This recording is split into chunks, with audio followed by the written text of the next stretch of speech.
Rodrigo Maia, que encontrou pontos no decreto das armas do presidente Bolsonaro que são inconstitucionais. A análise segue outra análise do Senado, que considerou que o decreto extrapolou o poder do presidente porque o assunto deveria ter passado pelo Congresso. A estimativa é que pelo menos 19 milhões de pessoas poderão solicitar o porte de arma de fogo após a publicação desse decreto, segundo o Instituto Sou da Paz. Só que o texto não deixa claro pontos importantes sobre o uso e o porte das armas. Como você reagiria ao ver uma pessoa armada dentro de uma padaria? Uma pessoa que está com uma arma ali do lado, ela pode causar um estrago a qualquer momento. Eu me sinto seguro. Quantas vezes nós vimos restaurante onde entrou pessoas e fizeram um assalto e roubaram todo mundo. Já aconteceu de a gente, na hora que chegar mais perto, perceber e a gente conversando, ele se identificar como policial civil. Porque ele percebeu que eu fiquei assustado quando eu vi a arma na cintura dele. De acordo com o decreto que flexibilizou o porte de armamento, ninguém poderá expor a arma de forma ostensiva, salvo se estiver em serviço. O ostensivo é aquele que o indivíduo porta às vistas, né? Porta para que todos vejam. E se você estiver numa igreja e souber que alguém entrou com uma arma na bolsa? Eu acho que eu desmalhava.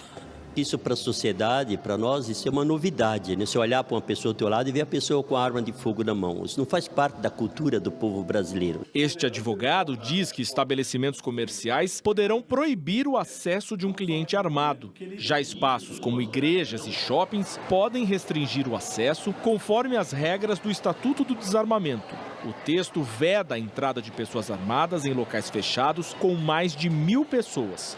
Quando o público for menor, não há uma regra clara. Existe uma zona cinzenta de estabelecimentos que nem o decreto nem a lei falam se poderia ou não.